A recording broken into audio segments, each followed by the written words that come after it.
Okay, folks. So, as promised here for a few days this week, we're going to talk about basic statistics. We're not going to get into it to a point where it's going to get up to the stuff that's really useful in application, but we're going to lay some of the groundwork so that if you see this later, you'll have a little bit of understanding. In fact, in the industry right now, a lot of manufacturers are buying into a program and have been for about 11 or 12 years. It's been pretty popular. A program called Six Sigma. And Six Sigma is just a quality control program, and it's based on statistics. So we're going to talk mostly about the calculations, but I do want to mention just very briefly something called sampling. There's a little bit of vocabulary we have to talk about in order to make sampling make sense. The first thing we're going to talk about is a population. And a population is a group that you want to learn about.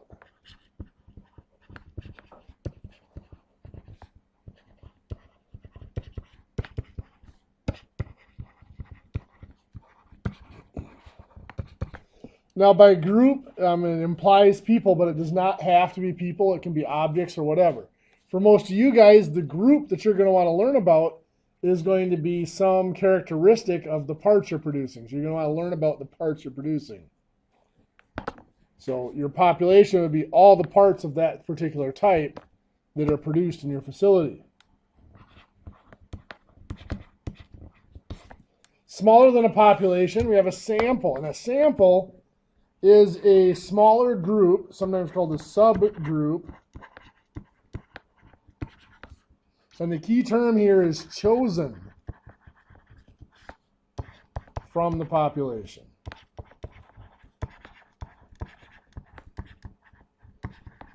There are a lot of reasons to choose a sample rather than test everything.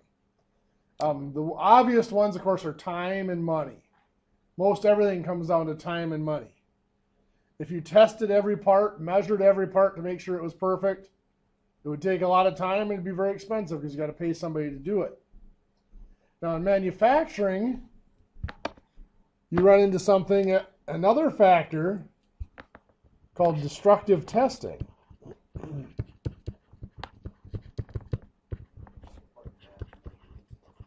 Yeah, you're either cutting the part in half or somehow cutting the part to see the inside so you can get a quality out of the inside.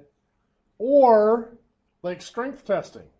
You'll put it in a press and press it with force until it crushes to see what force it takes to crush that part. Or you'll stretch it until it breaks to see what force it takes. Well, if the testing process destroys the part, you can't test every part, or there's no parts left to move on to the next stage. The biggest thing about sampling, we're not going to get into huge detail about it, is it has to be done randomly.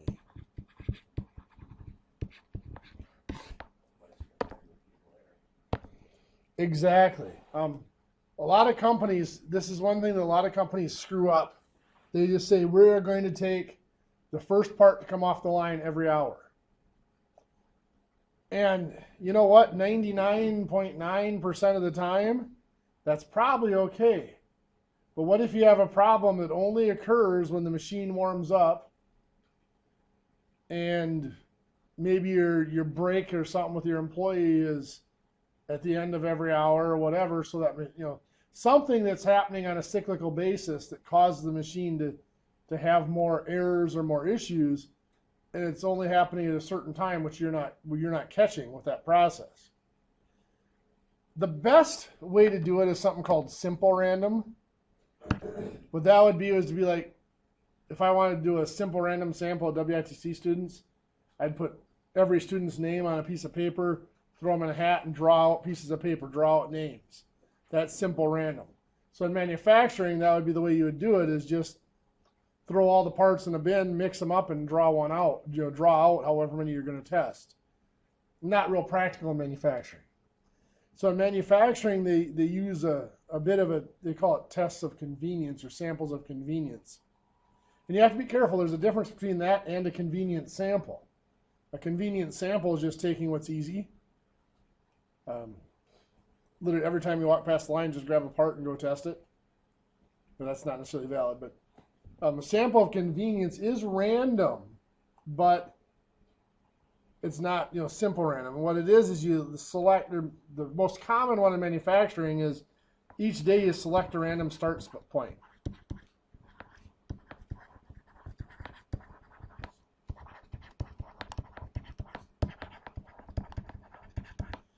So we mentioned a lot of companies take the first part produced off that machine every hour. Well, rather than doing that, their quality control person walk in every day, and they'll have select a random number 1 through 59 or whatever, or 0 through 59, whatever it's set up as. Let's say it comes up 42. Well, then what that means is at 8:42, 9:42, 10:42, or whatever, at 42 minutes past the hour, every hour, they're going to go out there and select a part off that line. Well, the next day, the random number might be 17. So at 9:17, 10:17, and so on, they'll go select those parts. So you have to have that randomness in there in case there is something that's off in the process, that's cyclical in the process.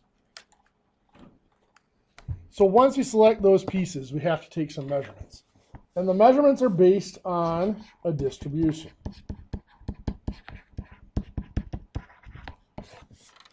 Let's say we have parts that we're producing. Pretend that line is straight. The desired dimension, let's say, is 87 millimeters. Well, we all know that machine isn't going to produce them perfectly at 87 millimeters.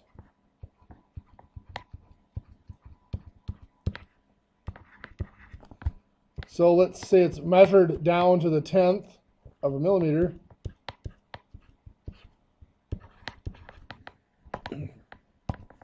So let's say you measure the first part and it comes out at 87.1. So you put a dot above that.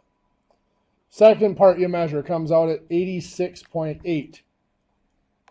Third part, 86.9. Fourth part, 87.1 again. Next one, maybe 87. 87.4. And you keep randomly selecting parts, measuring them, and putting them on this dot plot. And what you'll notice happens is it builds a shape. And if you get enough points on here, the shape becomes kind of apparent. So even with those points that I have on there right now, if I draw a curve connecting the top dot on each spot, and see I get a shape like that. Most of you have probably heard the term bell curve. Or you heard the term curving a grade. And curving a grade means they're using this type of a bell curve. The technical name for that curve is a normal curve. Sometimes actually Gaussian curve too, because Gauss was the person who actually described the curve and proved that it's a natural occurring phenomenon. The reason it's called the normal curve is in nature, that is the shape that data normally takes. If you were to take a large group of people, measure their heights and plot it, it would make a bell curve. Weights would be the same way. A good test, if you had a large number, now by a large number I'm saying probably at least 30 or more, plot the scores on that test. It should form a bell curve. So in nature, most things will make this shape if you plot their distribution. So when we're looking at that distribution and looking to describe that distribution, there's two things that we're looking at. I might have a curve just like the red one up there. It looks like that. One of the things I'd use to describe it is its center. If I'm looking at the same number line as up above, that looks like it's about 86.9 to 87 is the center of that curve.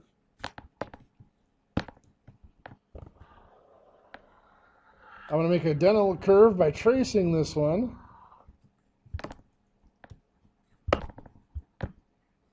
If I'm comparing the brown curve to the blue curve, They look identical except the brown curve has slid off to the right. They have a different center. Again, if I'm looking up here, this one had a center between 86.9 and 87. This one looks to have a center between 87.3 and 84 or 87.4. So the center has moved. That's one of the things we can use to describe those. The other thing, let's compare the blue curve to this purple curve that I'm drawing. Those both have the same center between that 86.9 and 87. How would you describe the difference in the purple curve to the blue one? Steeper slope, steeper sides, and it is narrower. So that is the spread. So the purple curve has less spread or dispersion, depending on what textbook or what lecture you're talking to. So we're going to talk about measures of center and spread. And then over the next couple of days, we're going to talk about what those mean. So measures of center. Our first measure of center, we're talking about the mean. And the mean is what most people refer to as the average. Now, technically, any measure of center can be referred to as an average. But the mean is calculated the way we've been taught to calculate an average. You add them all up and divide by how many are there. So I'm going to make a set of numbers here for us to use.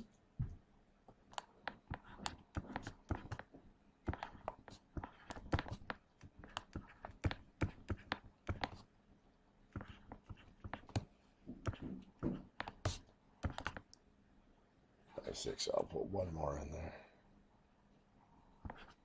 There.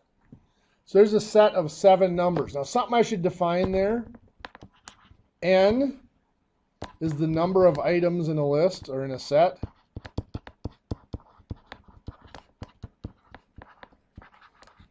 So for that set of numbers, I just put down there N equals what?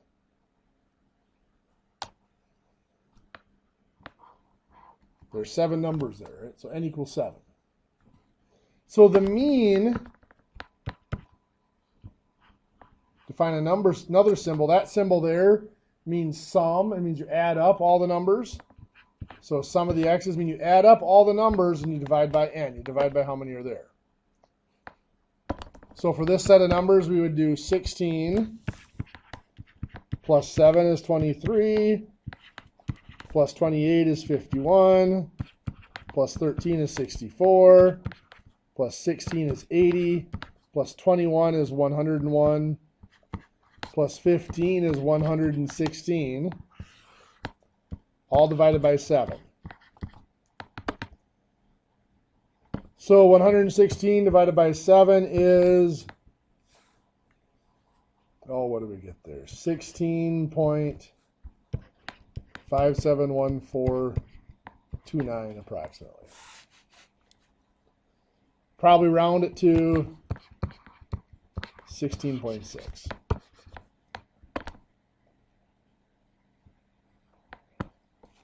So that's the mean of that set of numbers. The second measure of center we're going to talk about is the median. Now the median is physically the middle number in a list. So to do a median, the first thing we have to do is we have to put the numbers in order. So I'm going to take these numbers here and I'm going to put them in order from smallest to largest. So I've got 7, 13, 15, what's next? 21 and 28. So they are in order, and I usually go back and number them just to be safe. And yes, I do have all 7 in there. So I put them in order. That's my first step. Second step is to find the position of the median. The position of the median is n times 1/2. Because being in the middle, 1/2 of the numbers should be on either side of the median. 1/2 should be smaller, 1/2 should be larger. So I've already said for this group n is 7. So it's 7 times 1/2, or you could do 7 times 0.5 if that makes you feel better. Well, we get 3.5 or 3.5 here. This is a decimal. If you get a decimal number at that point, the position of the median is found by rounding up. So it would be the 4th number in the list. So we go over here, the 4th number in the list is 16. So the median is a 16. Now it worked that way because n is odd for that set. If n were even, let me give you another set of numbers here, and I'm going to put them in order just to save a step.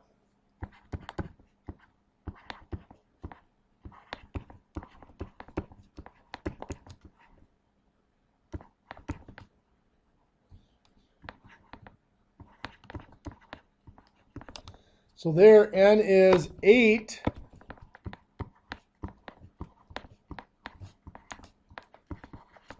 So to find my position of my median, I would take 8 times 1/2, which is going to give me 4. So since n is even here, I end up getting a whole number here.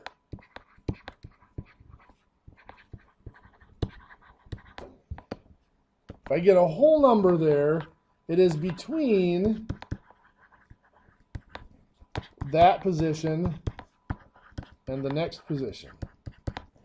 So that's the 4. So it's telling us it's between the 4th and the 5th. So 4th and 5th, I've got 20 and 21. Well, how do we define between? Well, we actually do go back to that mean, and we average them together. So between 20 and 21, we do 20 plus 21 divided by 2, which is 20.5. Now, I trust that most of you could have looked at 20 and 21 and said, hey, the number between them is 20.5. Sometimes if you're working with decimal numbers, it's not that simple. The third measure of center that we're going to work with is called the mode. The mode is the number that occurs most often. Now, the mode is only good in really 2 instances. We have a very large set of numbers. So like here I had a set of 7 and a set of 8. Mode isn't real important. Like this, the second set, there's no number that's given more than once, so there is no mode there. This set here, the 16, did appear twice. So there is a mode of 16 in that set. But again, only 7 numbers there. The mode isn't really important, isn't really significant in that set. The other place where the mode is important is if we have categorical data. We haven't talked about the type of data at all because we just don't have time in the few days we're going to have to talk about statistics much. But I'll give you a brief breakdown. There's 2 types of data, and it all depends on what it is you're measuring or what the question is you're asking.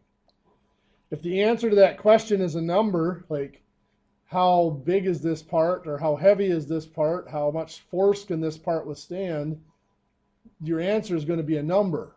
That's numerical data. If the answer to that question is a category, like what's your favorite color, or any yes or no question is going to be categorical. If the answer puts you into a category, then it's categorical data. If you wanted to sort through, like if you were going through a random audit process and you're just sampling a couple thousand orders over the last year to audit. Well, some of those orders may be for Part A, some may be for Part B, whatever. So that would be a categorical variable on those orders, is what type of order it is. So then The mode would be whichever type of order occurred the most in that sample. So there, it's kind of useful in that setting. There is a fourth one we're going to talk about, just because it's quick and easy, and if you have a good set of data,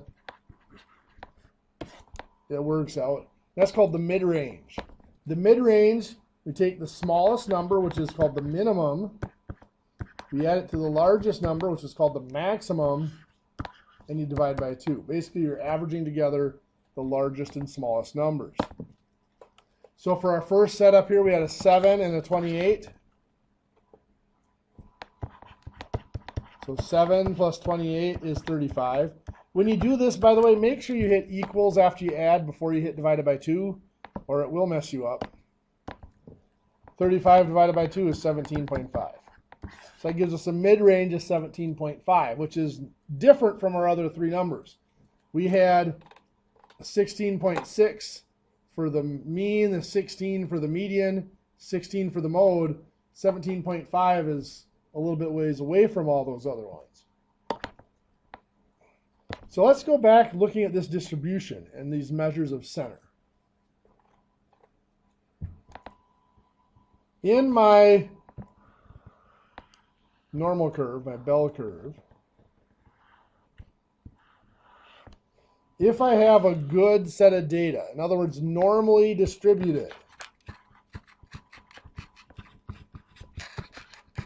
set of data, all of these measures of center should be in the same spot. I mean, the mode is the number that occurs the most often, so that should be the highest point on your curve. That's your mode. If this data is normally distributed, your median will be there as well. And so will your mean. So they're all in the same spot. They should all be the same number. And that's one way to test to see if a set of data is normally distributed, is you find the mean, the median, and the mode, and you compare them. If they're all 3 really, really close to the same, then there's a good chance your data is normally distributed. If they're not really close to the same, there's a good chance it's not normally distributed. The biggest thing here is normally distributed data is symmetrical. By symmetrical, I mean you can take one half and fold it over onto the other half. Well, our data can become skewed.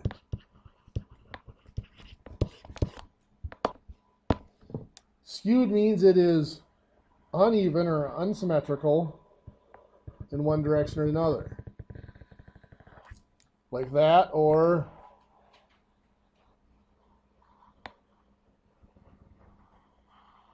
like that. This one over here is said to be skewed left because the left side is stretched out.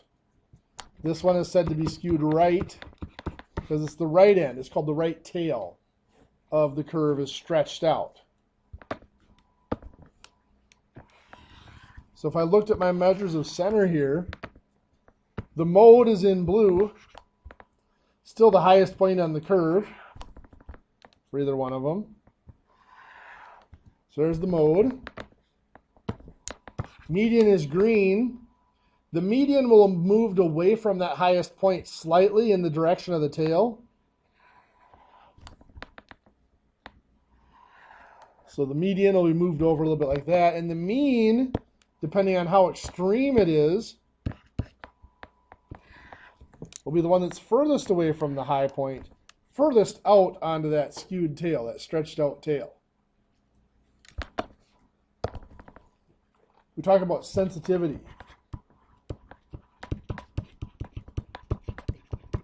Sensitivity is how sensitive a value is to extreme values. Getting one really small number, which is what this would be, you'd have one or more really small numbers that stretch out that tail to the left side, or one or more really large number.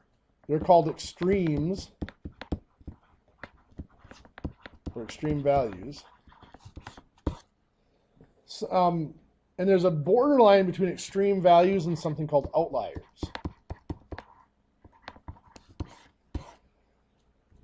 And the technical difference between the two depends on the application. And again, it's something we're not going to get too deep into in the few hours we have in this class. But an extreme value is a value that's way out on the edge of the data. An outlier is a value that actually has a gap between the rest of the data and it. Well, and the question becomes, well, how far away, how big of a gap does it have to be before it becomes an outlier? And that depends on what what process you're doing with that data. Outliers and any extreme values, any borderline outliers should be checked to make sure that they don't have a specific cause. That's one thing we'll talk about here in just a second.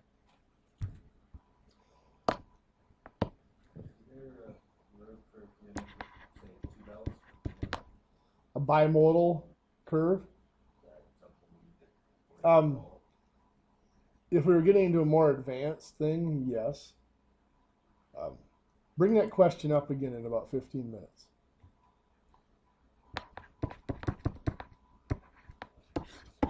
Usually more than sensitivity, we talk about resistivity or how resistive something is to those extremes and outliers. The best example I can give, I always ask people, what do you think is the best measure of center? Now, I've already kind of trashed the mode because for numerical data, the mode isn't really important. And the mid-range we saw was a little off. So it comes down to mean versus median. For you guys, which one would you think is a better measure of center, mean or median? Median? Got one vote for median. Anybody want to vote differently? Nobody's going to vote against Josh? Mean? Okay. Just for argument. Usually most people will choose mean because it's something they're used to. I mean, you learn how to do the mean, the average in like 3rd or 4th grade. Add up the numbers and divide by how many are there. So it's the one you've seen the most, you've worked with the most, and there's something just satisfying about cranking through that formula, adding them up and dividing. It feels like you're doing more with the numbers, doesn't it? The example I like to use to show which one is really better comes from 1983, University of Virginia.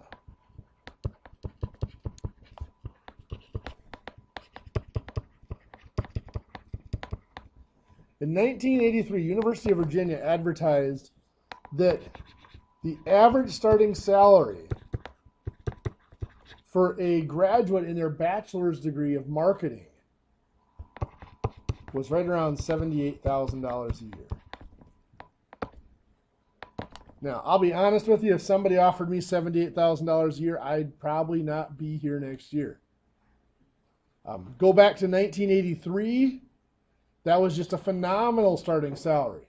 Your average high school teacher in 1983 was starting around $17,000 or $18,000 a year. So $78,000 a year was an incredible starting salary.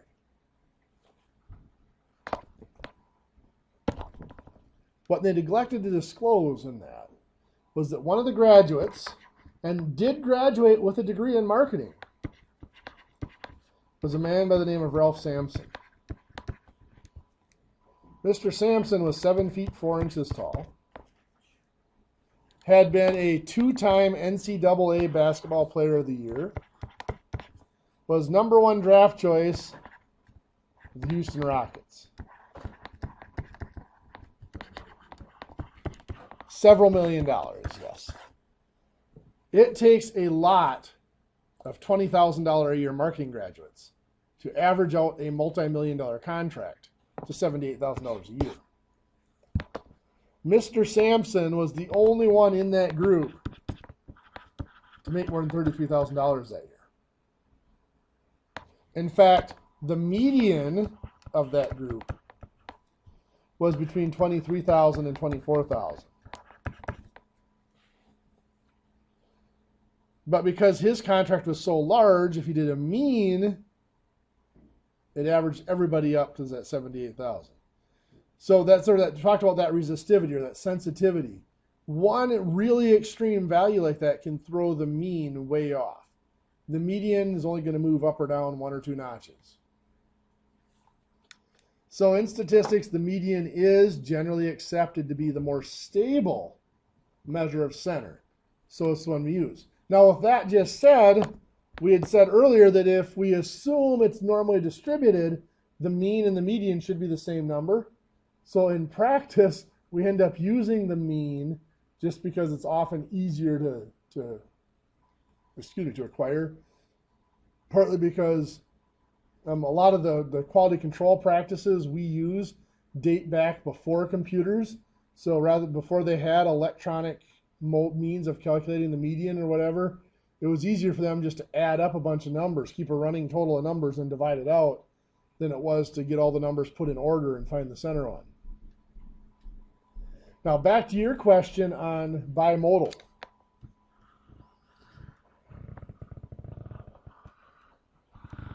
It'll look something like that, or it might be a little less extreme. It might even just look like that.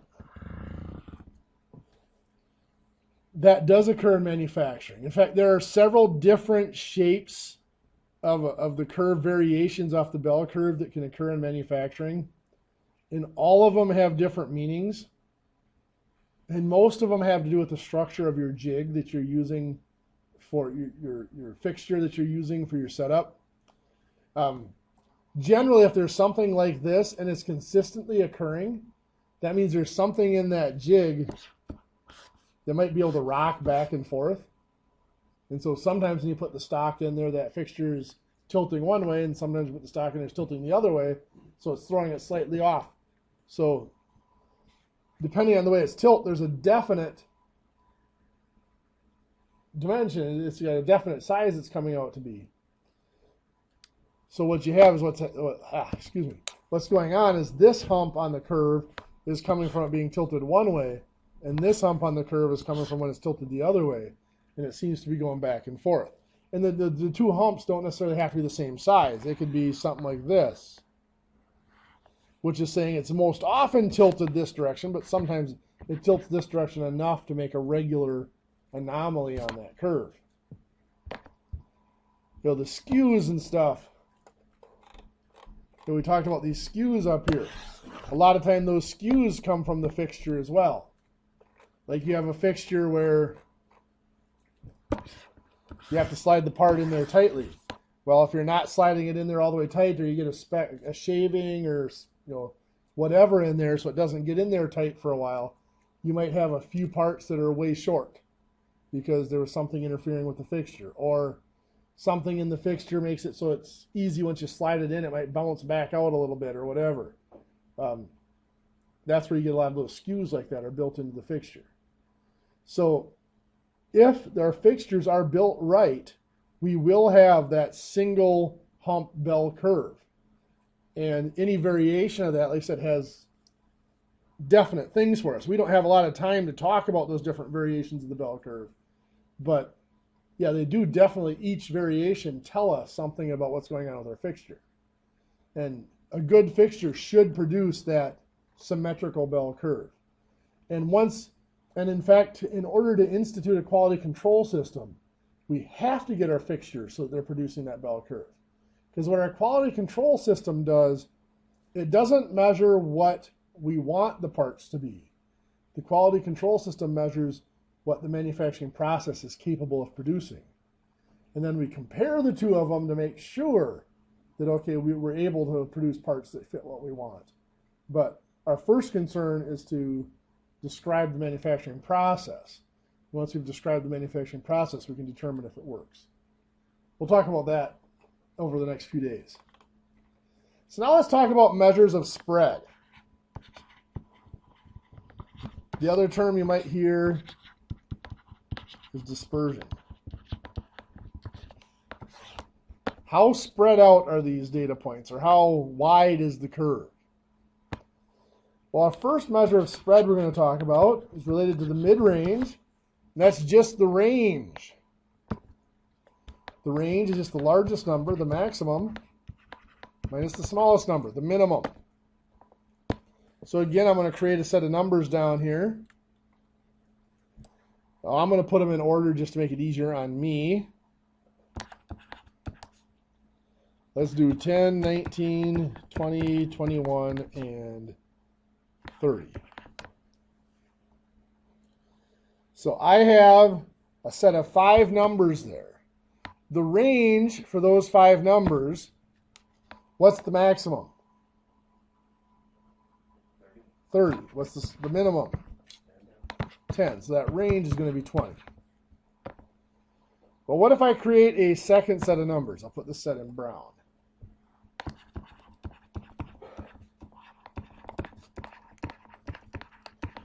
Looking at that set in brown there, would you say that they are more or less spread out than the set in black? Well, according to the range, yeah, it's going to be 30 is the maximum minus the minimum of 10 gives me a range of 20. They both have a range of 20. But if I were going to do that dot plot, so here's 10, 15, 20, 25. What's that? Yeah, if I do this top one here in red, it's going to look like that. If I do the bottom one in purple, it's going to look like that. I would say the purple one's a little bit more spread out, right? The points are further out on the ends of the distribution. So we need a way of describing spread that can distinguish. It's called precision, is the ability to distinguish between things that are similar. These two sets have the same range, so they're similar in that respect. So we need a measure of spread that can distinguish between them, that can differentiate between those. And that is called a standard deviation.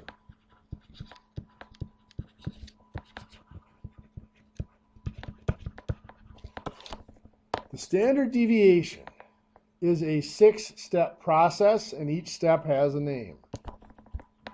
Step 1 is to find the mean of the set of numbers. So I'm going to do the top set here, the red set. I'm going to add them together. 10 plus 19 is 29.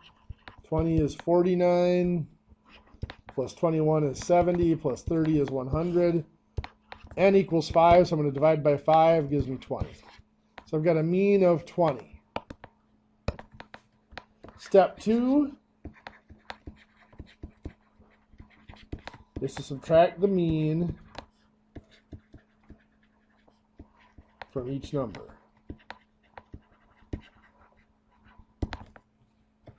So I'm going to list out those numbers here.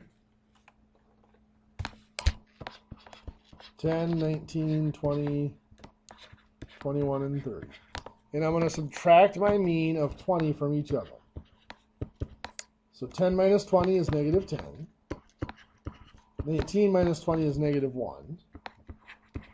20 minus 20 is 0. 21 minus 20 is 1. And 30 minus 20 is 10. What I just found there is called the deviations. Sometimes referred to as the deviations from the mean. Because that's literally how far each number is away from the mean. Now, if I were to add up that set of numbers right there, not that there's any reason to ever do it other than to double check, those should add up to 0. Might be slightly off depending on if our mean is rounded or not. But the deviations from the mean should always add up to 0. Again, there's no reason to ever do that other than to just double check your work so far.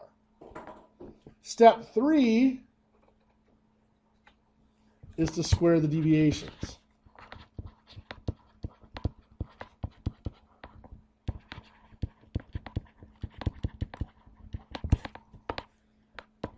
So we've got negative 10 squared. Now remember, when you're dealing with negative numbers and you square them, you have to be careful.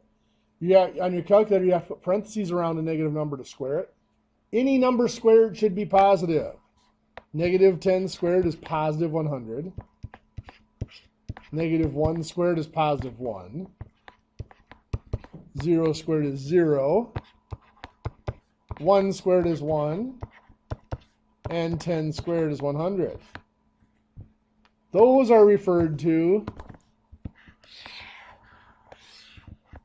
as the squared deviations.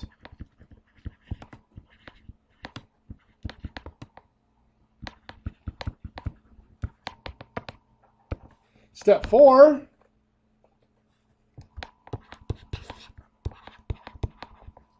is to find the sum, to add those up. If we add those up, 100 plus 1 plus 0 plus 100 plus 1 is 202. That is referred to as the sum of the squared deviations.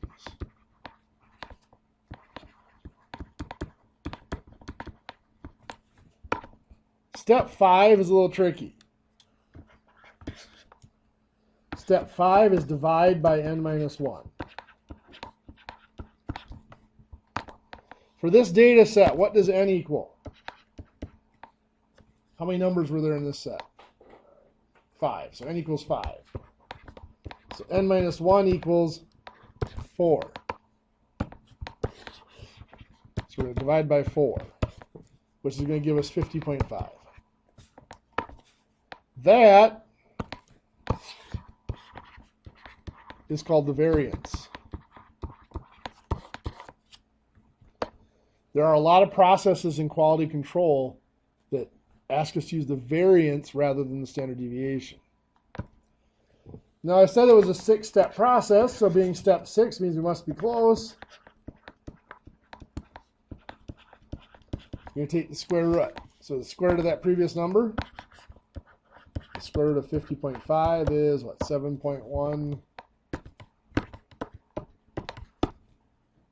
7.11. That is the standard deviation.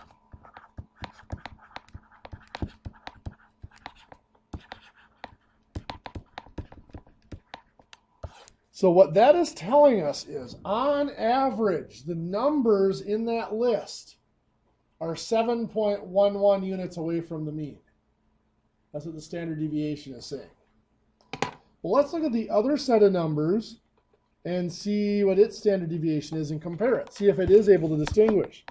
Remember, that other set of numbers was 10, 11, 20, 29, and 30.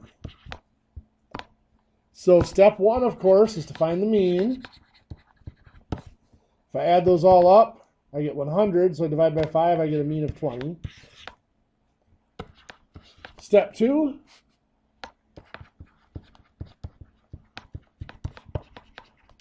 we're going to subtract the mean from each.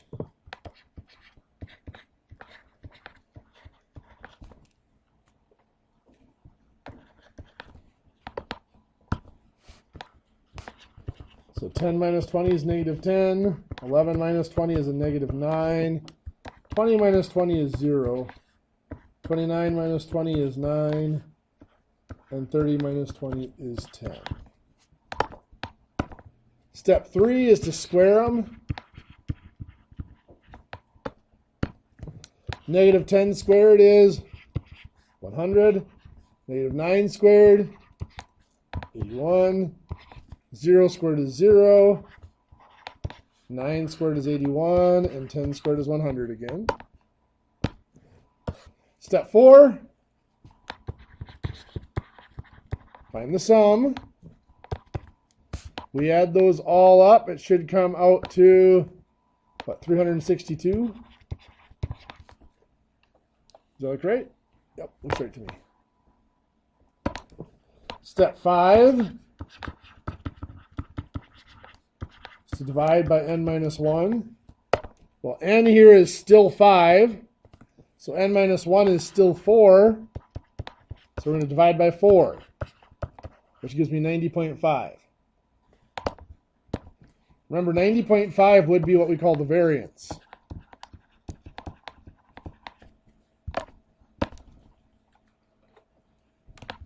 Number 6, step 6, we square root that number. So the square root of 90.5 is 9.51. Compare that to the 7.11 from the last set, so it definitely does distinguish this set is being more spread out than the other set. Any questions? Okay. N is the number of items in the list. So there's 5 items in the list, so N would be 5. What we divide by is N minus 1, so it's 5 minus 1 equals 4. So that's where that 4 comes from. The reason for y minus 1 is it gets into a conversation called degrees of freedom. When you're dealing with a sample,